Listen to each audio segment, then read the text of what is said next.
A lot of people get financial advice from outsiders.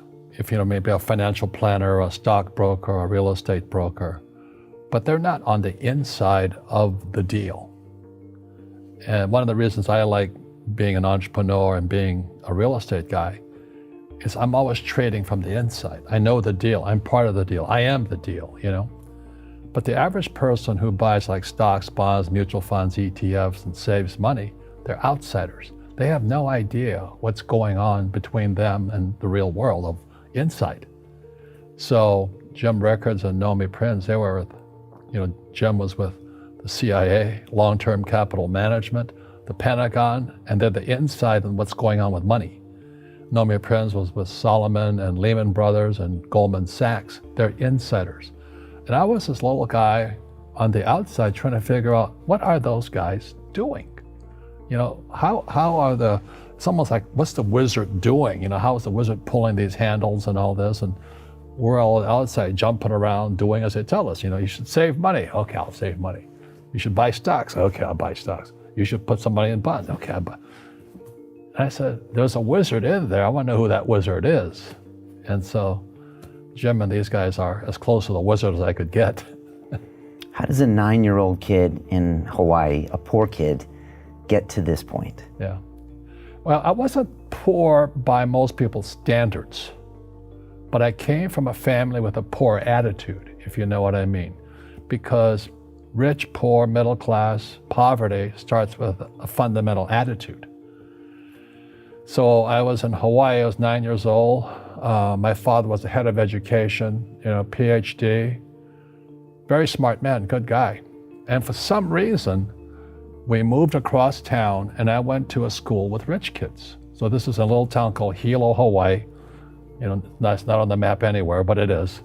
It's a sugar plantation town. So when I was 9 years old, I moved to this rich kid's school. And suddenly I realized I was poor because it's relative, as Einstein, it's all relative. And my classmates were mostly white guys. And I was one of the few Asians in the class. And these guys, their fathers owned the banks, they owned the plantations, they owned the car dealerships, they owned the meat packing company, they owned the ranches. And I'm going, how come my dad doesn't own that? So I remember raising my hand when I was 9 years old, talking to my fourth grade teacher, and I said, when am I going to learn about money? And she was this woman who should have retired 50 years earlier. She was so sick and tired of kids by this time.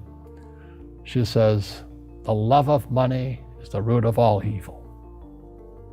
And I said, what am I, in Sunday school?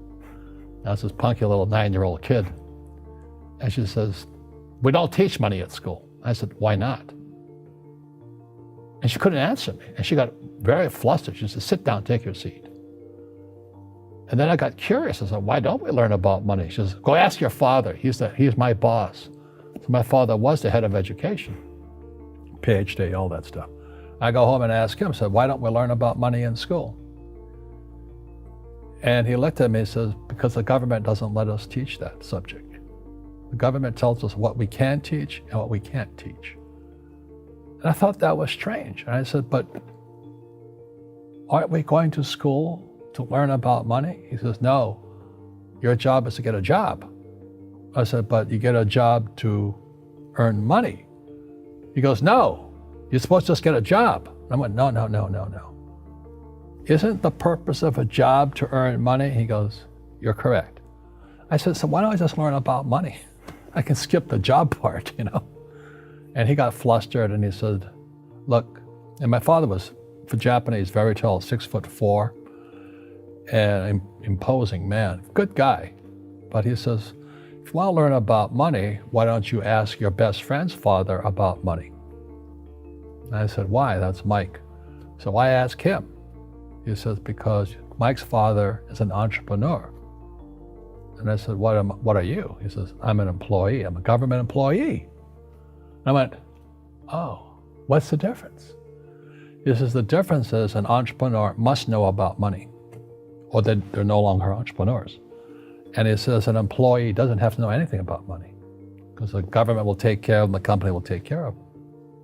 So I'm all confused. But I took my dad's advice and I trundled over to Mike's father's office and knocked on his door and I said, hey, I'm here, 9 years old. Teach me about money. He says, beat it, kid, you know. But that's where the story of Rich Dad, Poor Dad started. And finally, through persistence, my rich dad started teaching me about money on one condition. And that condition was he would never pay me. He says, the moment I pay you, you think like an employee. He says, that's the trap. Entrepreneurs work for free. And now I'm 9 years old, my head's going cracking in half. He says, you never want a paycheck. You understand that, kid? I said, okay, I got it. And he says, well, how do I make money? He says, that's what entrepreneurs figure out. It's like a cat, which comes first, a cat or the cat chasing its tail. And I said, so how do I learn about money? So he would just break out a Monopoly game board. So I would work for free. I'd pick up cigarette butts, and he had hotels and restaurants, and I would clean and do menial tasks. And as I got older, I started getting into office work and marketing and accounting, and I was an apprentice basically, but I always worked for free. And he would teach me about money, but the way he taught me about money was playing Monopoly. And finally one day I got upset. I said, well, when are you going to teach me about money? He says, what do you think we're doing? We're playing Monopoly. He goes, no. What do you think we're doing? We're playing Monopoly. He says, what do you think we're doing? So I don't know. I'm teaching you about money. And then that's when, you have one greenhouse. He says, there's many formulas for great success in money. There's thousands of them, but one of the best ones found on the game of Monopoly. It still is today. 4 greenhouses, 1 red hotel. I said, what? He says, one of the greatest ways to acquire great wealth is playing Monopoly in real life. 4 greenhouses, 1 red hotel. Well, is that all there is? He goes, that's it. And he says, what do you think I'm doing? And I went, I don't know. So then he took me out and he showed me his greenhouses.